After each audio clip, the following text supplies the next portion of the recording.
Boa tarde, pessoal. Estamos iniciando aqui mais um podcast do Natureba. Eu, professor Aloysio, junto com o professor Marcão. E aí, Marcão, tudo bem? Boa noite. Show de bola. Boa tarde, bem? boa noite. Boa tarde, boa noite, bom dia, boa madrugada. Semana puxada, né, Marcão? Marcão, estamos tendo a satisfação de estar recebendo aqui Diego Santana Reis, nosso amigo, engenheiro ambiental, engenheiro de produção, engenheiro de segurança do trabalho. O cara tem 17 anos atuando na regularização ambiental, Marcão. Não é pouco, não. 5 anos no estado do Pará, meu Pará querido. 12 anos no estado do Tocantins também, sou um cidadão tocantinense. Falta só receber a chave do estado. 5 anos como ART de frigorífico, cara. Tem coisas para te perguntar sobre frigorífico, viu, Diego? Especialista em regularização ambiental rural. Marcão, tema muito importante. Super importante. Questões ambientais para o produtor rural. Muito bacana. Tema excelente, gostei muito. E agradecer muito a presença do Diego. Diego, faltou boa tarde. Faltou um item aí. Qual, cara? É amigo do Marcão. Ah, amigo do Marcão. Não, beleza. Diego, seja bem-vindo e vamos ter um bate-papo legal. Vamos começar o bom dia, boa tarde, boa noite para todo mundo. É um prazer imenso estar aqui com vocês. Acho que é um tema que gera muitas dúvidas. Muitos produtores sempre perguntam a respeito da parte de regularização ambiental. Muitos têm dificuldade com esse processo.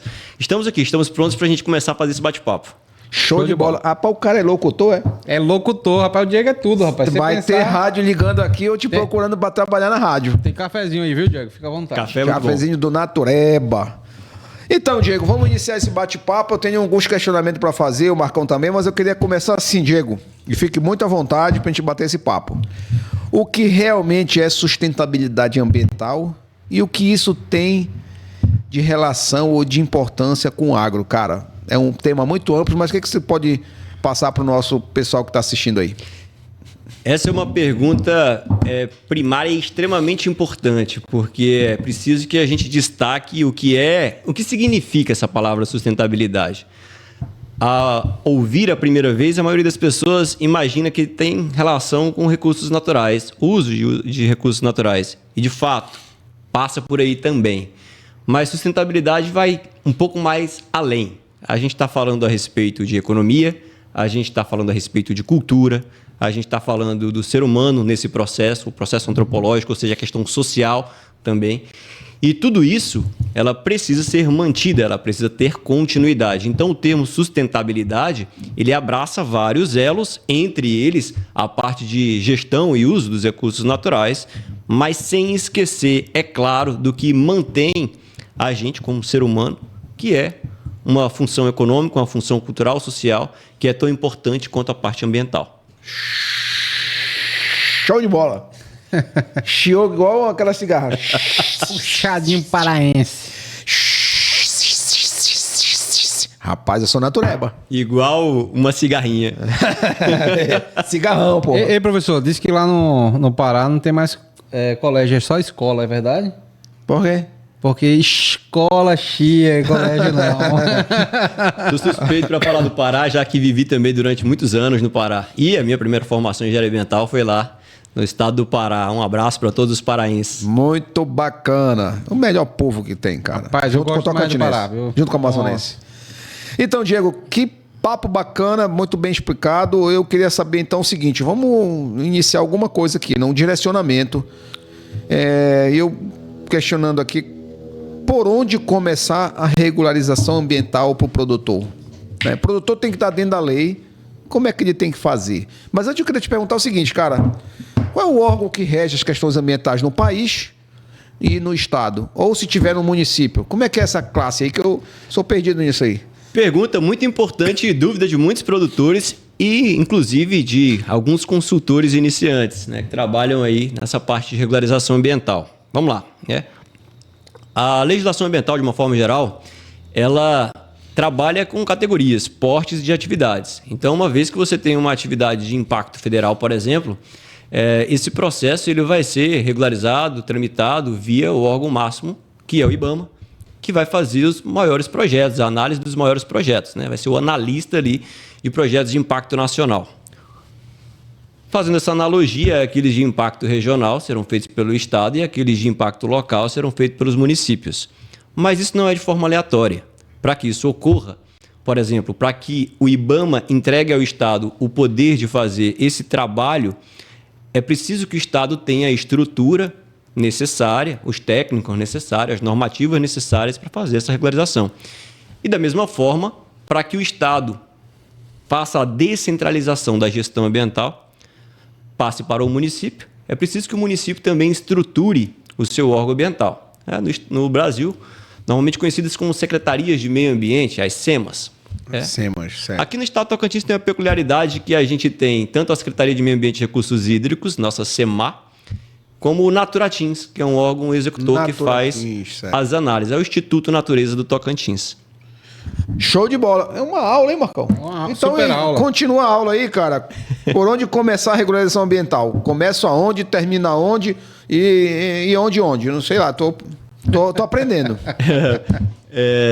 Meus amigos, a primeira coisa, eu diria o seguinte: a regularização ambiental ela precisa começar primeiro pela conscientização das pessoas, pela cabeça do próprio produtor, que infelizmente, às vezes da maneira que é colocado, a maioria dos produtores entende que esse é um processo moroso e desgastante para ele, porque se vê pouco retorno em relação a isso, né? A maioria dos produtores se queixa que são processos morosos e que os benefícios são pequenos.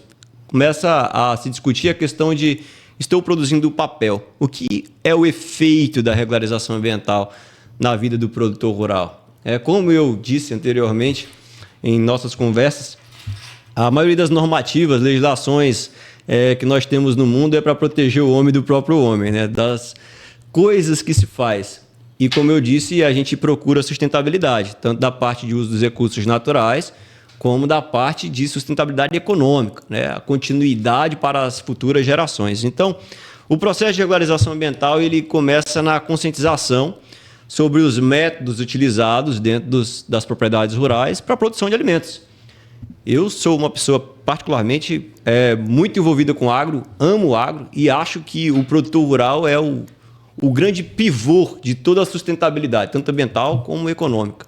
No Brasil, que é um país extremamente produtivo, sem dúvida. Nós temos esse cenário. Então começa daí. Agora, falando sobre as fases, professor Luiz, professor Marcão, das fases é o seguinte. Hoje, a gente precisa separar regularização ambiental, regularização fundiária. Fundiária, documentação da propriedade. Isso não é regularização ambiental. Isso é questão de mapeamento, memorial descritivo daquela área, onde ela está localizada, né? Onde que de fato tem ali que aquela propriedade está no nome daquele proprietário, ou, se for uma posse, né, está no nome daquele posseiro.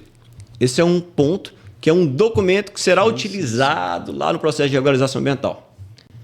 O processo de regularização ambiental ele inicia fazendo a análise das áreas disponíveis da propriedade rural, através do cadastro ambiental rural, que foi através do Código Florestal 2012, que foi instituído ali com essa nomenclatura, que nada mais é que o mapeamento das áreas de reserva, áreas de preservação permanente daquela propriedade e as áreas de uso alternativo do solo, que serão ali aplicadas às culturas, às produções que aquele produtor poderá desenvolver. Muito bom. Perfeito. Começamos por aí. Uhum. A fase seguinte é a parte de licenciamento. Se faz uma licença prévia, por exemplo, para definir se aquele local ele pode desenvolver uma atividade depois. Por exemplo, a gente tem uma propriedade rural que tem 100 hectares de área de uso alternativo do solo, ou seja, já tiramos ali a APP, já tiramos ali a área de reserva legal. A área de reserva legal é um percentual do bioma que aquela propriedade está envolvida. Por exemplo, no Cerrado, no estado do Tocantins, 35% de toda a propriedade ela é reservada para se manter ali. Depois a gente pode falar sobre isso, mas tirando isso, temos a área de uso alternativo do solo para cultura da agricultura ou da pecuária. Dentro desse cenário, a gente tem qual que é a capacidade daquela propriedade. Você tem, às vezes, de 100 hectares, vamos colocar aí uma pequena propriedade, às vezes você tem recursos hídricos ali, que tem área de preservação permanente, e ali você não vai colocar, por exemplo, a produção de gramínea. Então você tem que tirar um pedacinho, que é a de preservação, conforme o Código Florestal, e no sobressalente ali da tua área de uso alternativo do solo, excluída a APP e a reserva legal, trabalhar a implantação de uma nova atividade. A licença prévia ela vai perceber, na análise lá do órgão ambiental, se aquela área que você está pedindo para fazer a implementação de uma atividade, ela não está, por exemplo, indo em desacordo com o que tem que deixar de reserva, com o que tem que deixar de APP. Aprovou aquele local, opa, está fora de APP, está fora de reserva, podemos iniciar uma licença de instalação na sequência, que seria a escolha de uma atividade, né, e a implementação. Nela, você vai colocar os métodos de implementação, métodos que vão agredir menos aquele ambiente, para poder ser instalada aquela atividade, que seja da agricultura ou da pecuária. E por fim, depois de instalada, você vai para a licença de operação, que é como você vai manejar, depois de instalada aquela atividade, quais os métodos, as práticas que você vai adotar ao longo da vida útil daquela propriedade rural. Show de bola. Show de bola, vou vender essa aula, hein? Não, olha só. Me repete só o último método que você falou? O último método? Então você falou, a última parte que você falou é o... A licença de Licença de operação. Então, nessa licença de operação, eu queria pegar um gancho aqui. E esse gancho é sobre as questões ambientais na pecuária. Né? Tem como dar um resumo para nós como é que funciona isso? Tema importantíssimo. O que é importante que... Vamos melhorar esse negócio assim, ó. Vamos botar assim. Melhorar porque foi ruim? Não, foi ótimo, pô. Porra, Bacão. Vamos lá, vamos só ampliar o negócio. Pecuária em 100 hectares é complicado, né? Pequenininho. É pequenininho, professor. Pecuária em 100 hectares? É 100 hectares. Vai botar pouca coisa, não vai conseguir... 100 hectares? 100 hectares. E se ele for rotacionado, alto nível de... Isso, aí agora vamos passar para isso. Vamos pensar num confinamento. Confinamento. O que é que você acha? Podemos. O problema é dele de falar. Né? Porque no Eu só confinamento, pergunto. no confinamento, o cara com 100 hectares, ele faz um plantio para fazer uma silagem, né, para ter um grão para fazer a alimentação de alto grão, né, e ele consegue num espaço menor confinar esse gado. Essa é a parte que a gente falou, operacional, né? Isso. O que é importante, né? A escolha da modalidade em que se vai desenvolver tanto a atividade agrícola ou pecuária, ela vai definir o potencial danoso daquela atividade e também as medidas de controle ambiental. O que de fato é o projeto, por exemplo, de quem vai fazer a regularização ambiental? Onde que está o serviço prestado ao produtor rural? No estudo ambiental, ele vai definir as medidas de controle ambiental, os métodos que aquele produtor rural tem que utilizar para que ele garanta a sustentabilidade mínima daquele recurso natural utilizado. E também garanta que esse produtor não cometa excessos que vão inviabilizar economicamente a atividade dele. Então, a grande troca de serviço, além, é claro, da emissão de uma licença ambiental, é o projeto. O projeto que vai definir que nessa área de confinamento, por exemplo, a gente precisa ter um controle quanto à questão dos efluentes que saem dali, dos resíduos sólidos que saem dali. Justo. O controle de parasitas que tem ali, controle de vacinação, a questão zootécnica que tem que ser aplicado. E tudo isso é entregue pelo prestador de serviço ao produtor. Então, é importante que o produtor, ao contratar um serviço de regularização ambiental, mais do que cobrar a licença, o objeto, que é final ali, o documento, é o estudo técnico que foi elaborado para mostrar para o órgão ambiental que ele está procurando sustentabilidade do ponto de vista de uso de recursos naturais, mas também de continuidade da sua atividade econômica, porque precisa ser proveitosa, precisa gerar lucro e resultado. À medida que você concentra a atividade, como colocou o Marcão, você aumenta o grau de severidade. O grau de severidade poluidor, é claro, porque se você comparar uma atividade extensiva de produção rural, né, de pecuária, você tem um grau de disseminação, por exemplo, patológica, viral, diferente de quando você traz isso para o confinamento. Imagine vocês uma sala de aula com crianças, tem 2, 3 crianças gripadinhas, né? Aí entra 20 criancinhas ali e concentra. Todas elas gripam. É diferente. Vamos dar um exemplo na pecuária assim. Então, o cara tem um gado leiteiro em 100 hectares, vai ter 50 cabeças. Né? Ele não vai conseguir sustentar mais que isso. Corte, ele consegue chegar quase em 100 cabeças. Mas se ele vai fazer um confinamento ali, 1000 cabeças é tranquilo. Tranquilamente. Escalou na produção, né? Tranquilamente. Mas também isso vai exigir um pouco mais dele. Com exigir certeza. controle nutritivo, controle dos resíduos, controle parasitário. E isso aí são condições que precisam ser analisadas nos impactos da atividade. Dentro dos estudos ambientais que promovem o licenciamento da parte operacional, vai ter lá uma aba que é a parte mais importante para o analista ambiental que está avaliando aquele projeto. A aba é impactos positivos. Ele vai falar sobre a economia, ele vai falar sobre os métodos de controle que ele tem, se ele utiliza um biológico, se ele utiliza a gestão de resíduos sólidos, a gestão de efluentes. Ele vai falar sobre os impactos negativos que promove uma alta concentração de efluentes, um DBO mais alto para uma lagoa de tratamento. Ele vai falar sobre, de repente, a disseminação de parasitas, etc. Sobre a questão de odores. Então, tem uma série de questões que ele vai colocar. E vem a parte mais importante do estudo ambiental, o plano de controle ambiental que ele vai utilizar, as medidas mitigatórias que ele vai utilizar. E isso é proveitoso para o produtor, porque isso vai fazer com que, no final, se ele tem um bom entendimento com o prestador de serviço dele, que ele economize dinheiro, que ele não joga dinheiro fora, porque se ele utilizar métodos adequados, ele vai garantir, como eu disse, a sustentabilidade dos recursos naturais que ele está utilizando, mas também da sua atividade econômica. Diego, maravilha, maravilha. Peguei 3 itens aqui, cara. Né? Por enquanto, nessa fala, tu falou assim, ele vai ter que mostrar os métodos que ele vai utilizar para resolver esse problema. Isso é o uso de produtos para tentar controlar algum problema lá. Ele tem que relatar isso? Tem. O estudo ambiental ele faz uma matriz de riscos. Para toda atividade que vai ser implementada, e aí, claro, depende do grau de severidade. Quanto maior a atividade, é claro, mais complexa ela vai ser.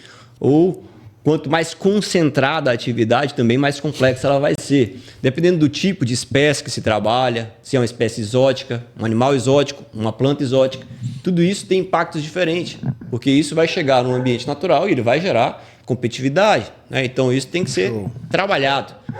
Então, o estudo ambiental ele avalia qual é o grau desse impacto que vai ser gerado. E a matriz de risco precisa ser trabalhada pelo projetista. Ele vai avaliar quais são os riscos dessa atividade implementada, por exemplo, em Palmas, na região tal. Então lá tem, por exemplo, no estudo ambiental, a análise geográfica daquele local, a análise hidrológica daquele local, qual a condição de clima, precipitação pluviométrica. Isso aí também entra todos os depende. Fauna e etc. Depende, O processo de regularização ambiental é quase um processo advocatício. Sim. Até por esse ângulo que a gente colocou de quantidade de cabeça, depende do solo, depende da região. Nossa. Se é um solo arenoso menos, se é um solo argiloso mais. A capacidade de produção de alimentos. Região Nordeste, meu tio diria assim, uma área dessa eu boto 300 reis. Aqui no Tocantins eu trato o gado de outra forma. Né? Tem outra, né? Então, ou no vídeo aí, de colocar assim, né? Mas então, assim, o que o Diego fala aqui, que eu entendo, é que, lógico, eu tenho uma bacia leiteira, eu tenho 50 cabeças ali, quase não polui. Ela está andando em 100 hectares. Né? Ela come bem, bosteia para tudo quanto é lado, aquilo ali não vai trazer grandes quantidades de churume, por exemplo. Né? Aí eu tenho um gado de corte, eu já tenho o dobro de cabeça, tenho 100 cabeças ali dentro. Eu já começo a ter um nível de pragas, uma mosca do chifre, por exemplo, se espalhando ali, indo para a vizinhança e tal, se eu não faço um controle. E se eu boto um confinamento, que eu boto 1000 cabeças, aí o negócio começa a pegar, principalmente nos resíduos, né? Sólidos ali que tem, vai dar um volume gigantesco, como também produção desse churume, né? Que desce para essa lagoa de contenção, por isso que você falou aí sobre esses detalhes. Importante para que a gente saiba aqui, que também quem está nos assistindo entenda isso, esses processos são muito mais melindrosos para o cara tirar uma licença de operação para um confinamento do que para ele ter um gado leiteiro ali em cima, não é isso? É verdade. Só essas modalidades que você colocou, por exemplo, a gente pode exemplificar todas elas. Né? Imaginem ali um impacto, um específico. Pisoteamento, compactação de solo. Quando você pega o gado no modelo extensivo, isso é mínimo. Você tem pouca erosão, pouco pisoteamento. À medida que você concentra, você começa a gerar um impacto mais efetivo nesse solo. trago para o gado de corte, como foi colocado no exemplo, já te gera a necessidade de fazer controle de pastagem, divisão cada vez menor para melhorar o rotacionado, para ter um melhor aproveitamento econômico para aquele produtor. Isso já é algo que já é quase um senso comum entre os gestores rurais, né? Quanto melhor as divisões de pastagem, melhor a rotação, maior a capacidade que você consegue colocar de gado, dando o tempo de descanso. Fertilização desse solo, até o calendário de reposição de nutrientes precisa ser trabalhado à medida que você tem uma maior exigência daquele teu recurso natural, você precisa também retornar. Então, quando você tem um controle de fertilizantes para aquele solo, de saúde do solo, de controle de nutrientes desse solo, você vai percebendo que chega uma régua de consumo daquela gramínea que ela vai precisar repor para ela poder crescer e entregar o mesmo nível de engorda para aqueles animais. Quando você traz isso para o confinamento, aí você já isola ele no curral, você tem que ter uma produção ali de concentrado do lado de fora, ou adquirir isso do lado de fora e trazer tudo aquilo ali para dentro. Você já tem um nível de pisoteamento muito mais avançado, muito mais severo, e uma produção de resíduos também muito maior. Muito maior e que precisa ser tratado. A parte de gerenciamento de resíduos sólidos e também a parte de tratamento de resíduos de efluentes. Né? Se não tratar, é um contaminante. É um passivo ambiental que pode gerar um impacto para a vizinhança. Com certeza. E aí sim traz um grande problema, hein, professor? Né? Ele falou que sobre o trabalho com frigorífico, né? Sim. Depois é bom o Diego dar uns pontos aí também. Ele vai Agora, falar sobre isso. Se tratar esse resíduo lá, ô Diego, vira um grande aliado do produtor, porque vira um adubo, né? Com toda certeza. Tive uma experiência como responsável técnico de frigorífico de Pará. Eu te perguntei isso, trabalhando no confinamento, né? Sim. Lá o que acontece, né? Naquela oportunidade, eram em torno de 450 a 500 cabeças batidas por dia. E de forma muito comum no Brasil... os frigoríficos eram instalados próximos das cidades. E à medida que as cidades iam crescendo, o passivo ambiental começava a se tornar mais notório. Porque aí você tem mais odores, você tem mais movimentação de caminhões, e aquilo começa a chamar a atenção da população, e os empreendimentos, por sua vez, eles vão modernizando os seus processos. E qualquer processo concentrado, um frigorífico ou um confinamento, ele tem ali uma grande quantidade de efluentes e uma quantidade de rejeitos também. Via esterco, via, por exemplo, a linha verde. Um frigorífico, todos os dias você tem uma bucharia sendo tirada, uma linha verde de rumen que vem com suco gástrico que precisa ser trabalhado. Ele não pode ser depositado aleatoriamente. Por exemplo, eu vou utilizar esse rumen aqui como adubo e vou jogar isso no meu solo. É um cuidado especial que precisa ser tomado. E por isso, lá no projeto ambiental, precisa saber como você vai trabalhar esse teu rumen. Esse teu rumen vai precisar passar por uma esterqueira, por um processo de compostagem, neutralização, para aí ele ser utilizado como um fertilizante de fato lá numa agricultura. Caso contrário, ele vai gerar esse passivo e às vezes acidificar um solo. E isso é uma coisa que é importante destacar. Da mesma forma, os efluentes líquidos precisam ser tratados. Hoje a gente tem alternativas com as lagoas de tratamento biológico.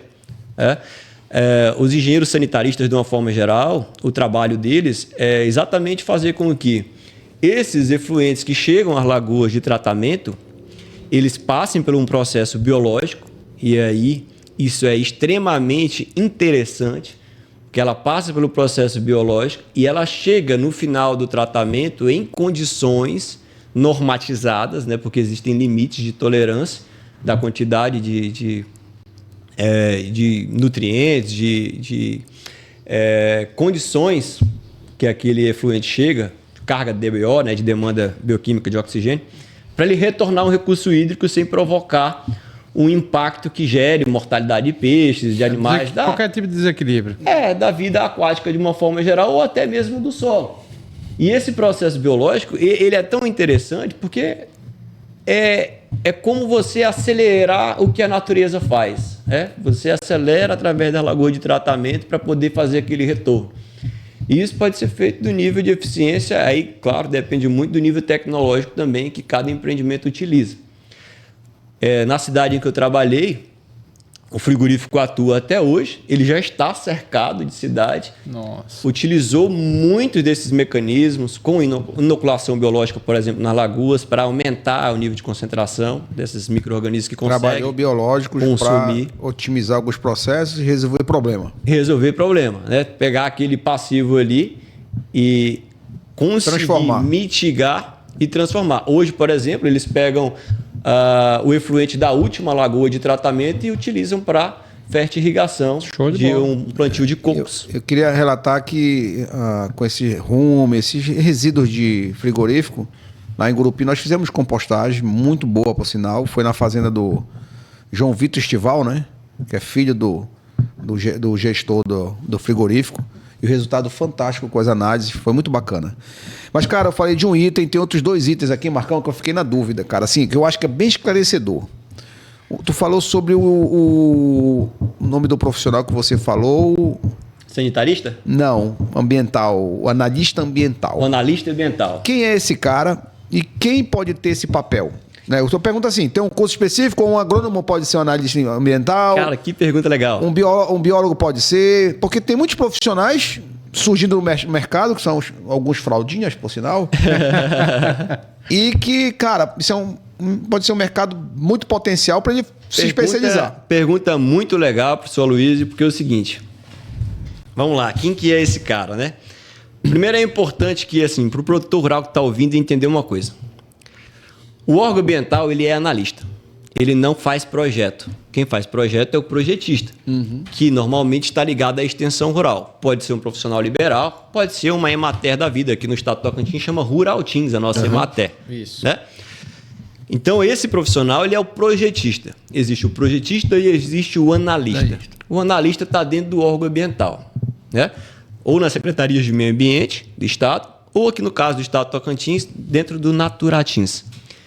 Esse profissional, ele tem um termo de referência que ele vai receber um projeto, pegar o porte daquele empreendimento e ele vai analisar se aquele termo de referência foi minimamente atendido, se as medidas mitigatórias estão ali, se os impactos estão todos relatados, se as informações geográficas de fauna e flora também estão ali, se de fato está bem construído, alinhado com os propósitos de sustentabilidade econômica, sustentabilidade social, sustentabilidade cultural e ambiental. E aí ele vai definir um parecer. Esse profissional está dentro do órgão ambiental, ele analisa o projeto, por isso o nome analista. Analista, sim.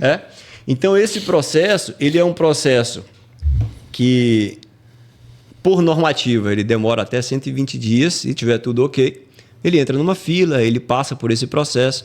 Se tiver alguma pendência, o analista vai apontar a pendência. O projetista, por sua vez, está do lado de fora, vai fazer a correção daquela pendência ou o esclarecimento daquela situação até chegar no processo final de liberação daquele documento, né, da licença. Quem pode ser esse cara em termos de formação? Vamos lá. Aí depende muito da atividade que você vai desenvolver. Por exemplo, eu quero fazer um estudo de fauna e flora. O biólogo está habilitado a fazer isso. Alguns engenheiros ambientais com especialidade também estão habilitados a fazer isso. Se for de flora, engenheiros agrônomos e florestais podem fazer isso. Show de bola. A parte de análise vegetativa. Enfim, se você for trabalhar, por exemplo, questões minerais, aí a figura do profissional muda. Você tem engenheiros de minas, geólogos, engenheiros civis para trabalhar com a parte de hidrologia, por exemplo, que tem uma grande capacidade de análise quanto a esse processo. E esses profissionais todos, eles precisam estar credenciados no órgão ambiental, habilitados no seu conselho de classe, para que eles possam ser projetistas. E aí esses projetistas, esses estudos ambientais, são feitos por esses profissionais e submetidos ao órgão ambiental para análise. E depois a ANAPEC ainda vem conferir. Ainda vem conferir. Só fazer um relato aqui. Um ex-aluno nosso, né, chamado João Vitor Galvão, não sei se você conhece. Ele é dono de uma empresa chamada Cerrados Florestais em Gurupi e tem um escritório aqui em Palmas também, fazendo licença ambiental. É um ex-aluno nosso lá da universidade, uma empresa hoje cresceu bastante. Quem sabe é um patrocinador, né? João Vitor Galvão. Fica esperto, Natureba tá precisando de patrocínio. Tá convocado. Eu tô fazendo patrocínio aqui de você, agora eu vou ver o que vai ser a contrapartida. Então, o João Vitor Galvão, proprietário do Cerrado Florestal, que faz licenciamento ambiental no estado. Aliás, no país. Primeiro, Show de bola, né, cara? Primeiro mandar um abraço pro João Vitor, porque nós já trabalhamos juntos. Ele e o irmão dele também, já conheço. Fera, viu? O pessoal do Cerrado Florestal, já conheço, empresa competentíssima. Um grande abraço para os meninos, que eu sei que a parte de geoprocessamento, inclusive, extremamente importante nos estudos ambientais. Aí, João, esses meninos dão aula. Um abraço para todos eles aí. Nós já trabalhamos juntos. Que eles lembrem que nós existimos, né? E que, quem sabe, um patrocinador. O professor não faz o convite, né? Ele convoca. Vou esperar, viu? Vou esperar, porque... Depois eu te mando notícia, ó, o homem é mão fechada. Não, cara, nós estamos aqui, ó, primeiro, ele é ouro, é prata, ele é diamante no patrocínio. Um abraço para eles aí, que eu sei que são bem dedicados, né? Sim, eu conheço, eles são feras. Deixa eu falar uma coisa, falou um, falou dois, agora uma pergunta assim como leigo, cara. Tu falou ainda agora das questões ambientais, do licenciamento ambiental e que as propriedades têm que ter um limite de reservas, né? 35%. Cerrado. Então, o cerrado 25%. Se o cara tem Fora só... PP, né? Fora PP. Bacana, uma informação bem interessante, direta, mas o cara só tem 30, ele tem que se virar. Para não ser multado ou para não ser sei lá o quê, não sei como é que funciona. Quais as ações que o produtor precisa ter para resolver esse boró? Você sabe que essa é uma pergunta que muita gente, inclusive, que vem investir, vem de fora, quer investir, às vezes essa informação falta e acaba adquirindo propriedades que têm passivos. Chega para comprar uma propriedade, verifica ali, ó, gostei muito da propriedade, a propriedade deveria ter os 35% de reserva, no caso do Cerrado. Se for Amazônia, 80%, é um pouco mais severo, o Código Florestal nosso. Bastante severo. E aí nós temos peculiaridades. Por exemplo, se é uma pequena propriedade, aqui no estado de Tocantins, em média, as pequenas propriedades são até 66, 320 hectares. Média, 320 hectares. É considerada pequena propriedade. A depender do período que foi realizado o desmatamento, o Código Florestal deu anistia para um percentual, se for reserva legal. 2008? 22 de julho de 2008 é a data. O que acontece? Vou dar um exemplo. Propriedade de 60 alqueires, portanto menor do que 320 hectares, realizou o desmatamento total da sua área de reserva legal em 2005. Manteve a área de preservação permanente intacta, desmatou todo o restante da propriedade em 2005. Naquela oportunidade, o cara fez a licença ambiental e tal, chegou hoje, ele está vendendo essa propriedade. Essa propriedade, ela é o ouro, eu diria, como técnico da área ambiental. Por quê? Porque ele desmatou num período em que ele foi anistiado, é uma pequena propriedade. Esse cara ele não precisa recompor a reserva legal, porque ele fez o processo de regularização naquela época, foi antes do período de 22 de julho de 2008, para pequenas propriedades ele está anistiado. Anistiado de ter que fazer recomposição. Veja, de reserva legal. Se a degradação foi em área de preservação permanente, não. Essa regra não vale. A APP tem que ser refeita, tem que ser recuperada. A APP não tem desculpa. Mas a reserva legal tem essa questão. Agora, passou dos 4 módulos rurais. É a propriedade de 500 hectares. Ele tem um passivo ambiental. Ele vai precisar recuperar e manter os 35%. Mesmo sendo depois. Mesmo que antes do período de 22 de julho de 2008. Tá? Porque a anistia foi para os pequenos produtores. O Código Florestal é claro quanto a isso. Então existe essa situação. Agora vamos lá. Produtor rural, pequeno produtor, desmatou depois de 22 de julho de 2008. Passou da conta que tinha que manter 35%, ele só tem 30%, falta 5% de passivo. Ele vai precisar fazer a compensação, recuperação dessa área, tá? Isso é um caso específico. Grande produtor, desmatou antes de 22 de julho de 2008. Olha que situação diferente é essa. Ele tem, sei lá, ele tinha que ter 35, ele tem 20.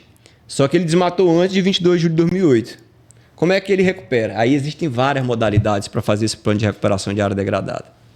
para esse cara que desmatou antes do Código Florestal, antes dessa data, 22 de julho de 2008, e ele é grande produtor, pode fazer recuperação na própria propriedade? Uma opção.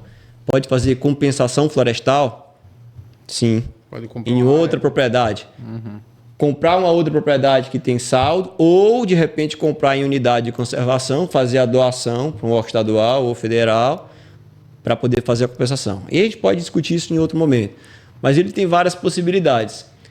Aí vem uma pergunta que eu escuto toda hora. Posso desmatar para compensar? Não. Não existe isso. Eu tenho a propriedade que ela é um filé. Tem 300 alqueires ali, eu quero desmatar ela todinha e deixar só a APP. Isso é uma informação que é extremamente importante. O Código Florestal não permite que você faça compensação, o premeditado. Se você desmatou antes de 22 de julho de 2008 e você é grande produtor, você tem essa benesse de fazer a recuperação com compensação. Para quem estava Mas hoje eu tenho 300 alqueiros, eu quero desmatar todinho, deixar só as APP e comprar uma área lá no Jalapão, lá no Cantão, para poder fazer compensação. Isso não é permitido. Você não pode fazer o premeditado. Porque aí você trabalharia de má fé a própria composição do Código Florestal. E hoje o entendimento dos analistas é que isso não é permitido. Não pode ser feito assim. Você só compensa por uma modalidade especial. Então, essa é uma pergunta muito recorrente, acontece muito. E outra pergunta que acontece muito é a questão de alocação de reserva legal. Desenhou aquele cadastro ambiental rural, defini minha área de reserva legal. E aí o produtor ele olha, me arrependi, eu fiz o pasto aqui, agora eu quero mudar. Eu quero tirar dessa área aqui e fazer a mudança de reserva legal. Muito delicado. Muito delicado. Porque às vezes ele já fez um desmatamento, planejamento, infelizmente errado. Por isso é importante ter um técnico ao lado. Né? E aí ele quer voltar aquela área para uma área nativa, que não vai voltar 100%. E aí ele vai querer mudar a reserva legal. A alocação de reserva legal, ela poderá ser discutida e analisada, né? Claro, se ele tem mais área remanescente para ele poder alocar. Agora, não existe o cara querer pegar, às vezes, a reserva legal de uma área nativa e colocar numa área antropizada. E isso também vai da questão do bom senso. Então, são questões que são recorrentes nesse meio da regularização ambiental. Show de bola. Show de bola, professor. Você é agro mesmo. Bota a camisa aí. Metade de mim é agro, a outra metade depende... 50%. É porque isso aqui é do meu curso de agronomia. Isso aqui foi o meu meio agrônomo. Show de bola. Falamos em patrocinadores aí que a gente está tentando. De novo, Cerrado Florestal. Estamos juntos, viu, professor? Foi? Foi. Fomos alunos juntos. Show de bola. Agronomia. Falando do patrocínio, Cerrado Florestal. Não deixar de falar sobre os superhumos, né, cara? Tu conhece superhumos? Conheço superhumos. E aí, faz milagre? Faz milagre. É bom, faz né? milagre porque você coloca vida no solo. É diferente de você colocar só... Nós falamos de como chegar nisso, né? Foi uma aula aí sobre o emboar, sobre matéria orgânica e chegar nesse produto do Marcão aí, da empresa. Que o Marcão inventou e tá show de bola. Sempre sucesso.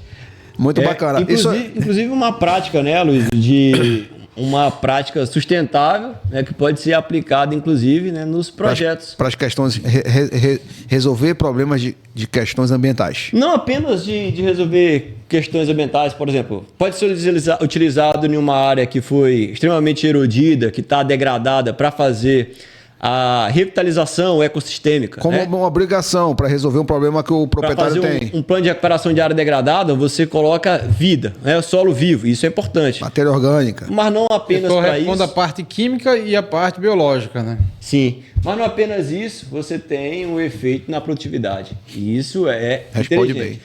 Quanto mais produtivo você isso é que é a lógica legal para o produtor rural, né? Quanto maior a produtividade dele, mais econômico ambientalmente. Olha que interessante. Se eu utilizo uma mesma área para produzir mais, eu estou deixando de gerar passivos. Essa é uma lógica. Por isso que eu falo que o produtor rural ele é o grande pivô de tudo. Ele é o grande sustentador de tudo. Se faz sustentabilidade ambiental, é o produtor rural que faz. Porque se ele consegue adotar práticas que melhoram a produtividade dele, naquele hectare ali produzido, ele está deixando de fazer desmatamento, ele está deixando de degradar outras áreas, ele está cuidando do recurso natural, ou seja, ele está fazendo o papel, sem dúvida, o papel que todo mundo espera que ele faça. Isso é brilhante, isso é legal, e ele merece o mérito disso. Claro. Já faz um papel mais do que obrigatório, né? Eu vou dizer para você, eu sou um cara que vocês conhecem que sou natureba e gosto desse negócio do ambiental, né? Mas a nossa legislação puxa, né? O cara é obrigado a deixar grande parte da área dele, porque tu compra a fazenda inteira. Mas tu só pode usar X, depende do ambiente que ela está instalada, né? Então, eu acho que já começa por aí, o produtor já é um grande consciente obrigatório, né? É um guerreiro, de preservar. né? É um guerreiro. É um guerreiro. Mas, cara, tu falou de uma coisa aí que me chama a atenção. Quero fazer uma pergunta aqui. Você falou o produtor é um pivô. E licença para fazer um pivô para fazer agricultura? É assim... Como é que responde essa questão do Marcão e já emenda assim pra gente, cara? Dentro de que tudo foi falado, o que você tem assim de finalmente para conscientizar esse produtor de que essas questões ambientais, legislação é fundamental de uma forma bem diretona, né? Bem, a questão de pivô, a gente está falando sobre a parte de recursos hídricos. Uhum. O documento que autoriza a utilização dos recursos hídricos é a outorga de uso de água. Claro que a outorga ela se divide em várias, né? Você tem a outorga de captação direta no rio, você tem a outorga de uso subterrâneo, você tem a outorga para a construção de reservatórios, que são intervenções. Né? Você faz ali barragem, né? Barragens, etc.